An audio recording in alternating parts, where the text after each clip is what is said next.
Je tenais donc à ce qu'on se parle de façon franche, que vous compreniez ce qui se passe, là où nous sommes et vers où on pourrait aller. Et j'insiste, où on pourrait aller, parce que c'est une condition, ça dépendra de vous. Vous êtes les acteurs de la société burkinabé et je pense que l'avenir de ce pays-là est aussi entre vos mains. Donc, chacun à son niveau doit pouvoir faire un mea culpa et se demander qu'est-ce que j'apporte à cette patrie. C'est peut-être parce qu'aussi il n'y a pas eu de langage de vérité que les gens ne comprennent pas en fait ce qui se passe. Je parie que beaucoup de gens ignorent sérieusement la situation dans laquelle nous nous trouvons. Nous sommes à Ouagadougou, très souvent à Bobo-Dioulasso, dans tout cas dans les grandes villes, et la vie est tout autre. Mais hors de ces villes, vous n'imaginez même pas ce qui se passe. Est-ce que tout le monde est conscient que le territoire est presque perdu? En tant que militaires, nous reconnaissons notre responsabilité. Mais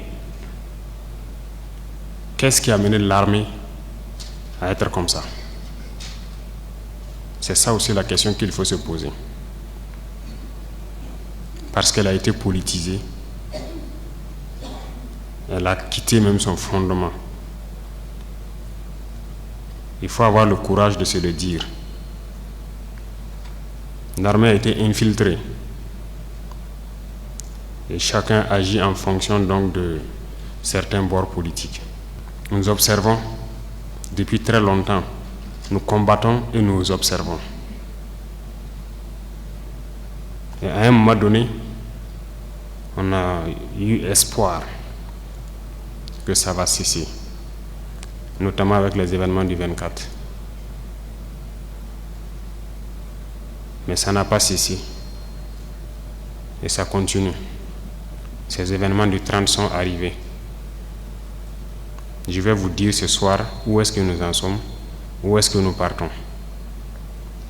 Et chacun serait libre, à partir de cet instant, de son action future, soit pour la patrie ou contre la patrie. De toute façon, nous sommes tous dans ce pays et vous comprendrez avec la présentation que personne ne va pouvoir quitter. Déjà entre Bobo et Ouaga, ça devient difficile. Quand la route sera coupée, que peut-être certaines personnes vont prendre conscience. Parce que ce n'est pas permis à tout le monde de prendre l'avion entre Bobo et Ouaga. Si c'est ce pays que nous voulons, eh bien, allons-y. Souvent, je me pose la question, est-ce qu'on se demande d'où vient le terrorisme? Pourquoi le terrorisme? Tout n'est pas terrorisme. Nous avons contribué, quand je dis nous, c'est la société, contribué à ce que cette situation arrive. Mais j'ai marché à travers une partie du Sahel. Je ne dis pas rouler, marcher à pied à travers le Sahel. Donc j'ai pris le soin de bien voir ce que c'est que le Sahel. Et je ne suis pas sûr que ici vous l'avez fait. J'ai marché de Gorom, passant par Oursi, aller à Déou, Tinakov, Tinasan, revenir sur Marcoy. Cette partie, on l'a fait. On a vu comment les gens vivent là-bas. Et on l'a fait, ça vaut 10 ans de cela. Et c'était prévisible que cette situation va arriver. Ça veut dire que c'est nous qui avons créé cette situation, la gouvernance. Il faut qu'on se dise cette vérité. On a tout fait pour abandonner certains peuples à cause de nos intérêts égoïstes. On ne pense qu'à nous. Comme jusqu'aujourd'hui, on voit les gens meurent ailleurs, mais à Ouagadougou, on fait la fête. On n'a aucune pitié pour l'autre. J'ai marché à travers ces zones, je les vois trimballer des bidons, marcher des kilomètres pour aller chercher l'eau. Je les ai vus en train de marcher des kilomètres pour trouver l'eau pour le bétail, et le bétail qui meurt en cours de route. Il n'y a pas de route là-bas. Il n'y a pas de route. Comment même un camion même pourrait arriver là-bas, ne serait-ce qu'avec un peu de tourteau pour que leurs animaux puissent manger? Il n'y a rien là-bas. Qu'avons-nous construit là-bas? Qu'avons-nous fait là-bas? Quel projet de développement avons-nous envoyé là-bas? Est-ce qu'on s'occupe même de leur vie? Rien que simple eau. Qu'avons-nous fait de sérieux dans ces zones? C'est la question qu'il faut se poser. Et le territoire de cette partie, c'est hors de contrôle. Qui en est responsable? C'est nous. C'est nous. Il faut que chacun accepte ça. Nous avons toujours le slogan que c'est un pays pauvre. Vous êtes bien conscient que le pays n'est pas pauvre. C'est parce qu'on est méchant. On est sérieusement méchants entre nous. Les jeunes n'ont rien à faire. On a des terres cultivables. On a de l'eau. Comment on peut ne pas vouloir faire quelque chose pour eux? J'ai vécu à Djibo, avant même le début de la crise. J'ai échangé avec les jeunes de Djibo. La seule route Kongoussi-Djibo, les camions ne viennent plus parce que les ponts datent des années 50 et les camions tombaient. Donc les camions ont décidé de ne plus venir. Ils produisent, en allant à Nassumbu à Bouro, ils produisent la tomate, ils produisent beaucoup de choses. Tout pourri. Ils n'arrivent pas à vendre. Leur marché de bétail, vous quittez Djibo jusqu'à Pétékoli, ils sont là avec leur bétail, ils n'arrivent pas à vendre. Mais vous voulez qu'ils fassent quoi, les jeunes? J'ai écrit un rapport en son temps pour qu'on puisse au moins se réparer cette route. La guerre n'était pas là. Personne ne viendra me dire le contraire. J'étais à Djibo, j'ai vécu là-bas. On n'a rien fait. Rien. Qui en est responsable? Il faut que chacun fasse son introspection et se rende que nous sommes les coupables de cette situation. J'ai fait l'Est. Aujourd'hui, on parle de Mansilla, de Tankwalou et autres. Je vous le répète encore, qui est responsable? Quand un seul fleuve, la Sirba, empêche que quelqu'un quitte Mansilla vers l'arrière en saison pluvieuse, pendant combien d'années on n'a jamais pu faire un seul pont sur la Sirba pour les permettre de communiquer avec le Burkina? Prenez la carte, vous regardez, cette zone est encerclée par un fleuve, la Sirba. Qu'avons-nous fait? Du côté de Tankwalou, j'ai écrit encore un rapport que j'ai remis au haut-commissaire quand j'étais là-bas, pour que les gens fassent pardon pour faire ne serait-ce qu'un pont entre Tankwalou et le reste. Qu'avons-nous fait? Mais posons-nous les questions. Nous sommes responsables du malheur qui nous arrive. Si on ne change pas de manière d'être, ne croyez pas que nous allons être là encore, dans ces salles climatisées à nous regarder. Non. Non.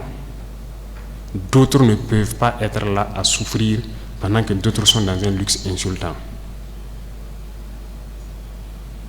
On a été prévenus. On n'a jamais voulu écouter. Toute cette bamboula que nous faisons dans les villes, tout peut cesser du jour au lendemain si on n'arrête pas ce que nous sommes en train de faire. Je sais que personne ne vous a déjà parlé comme ça, mais je vous le dis aujourd'hui franchement. Et chacun pourra choisir ce que nous voulons du Burkina. Je ne suis pas politicien. Je n'ai pas de langue de bois. Moi, je suis un militaire. Et je préfère vous dire la vérité. Chacun est libre de prendre ou de laisser. Tout le monde roule dans sa voiture, tout le monde vit bien. On mange matin, on mange midi, on mange le soir. On fait ce que nous voulons faire. On est libre de parler, de dire ce que nous voulons. C'est la démocratie, c'est le droit, c'est tout. C'est tout ce que nous connaissons à Ouagadougou. Mais allez-y les voir. Les enfants qui ont la peau sur les os. Allez voir les vieillards qui meurent de faim. Allez voir ces femmes qui ne peuvent plus allaiter parce qu'elles n'ont plus rien dans le sein.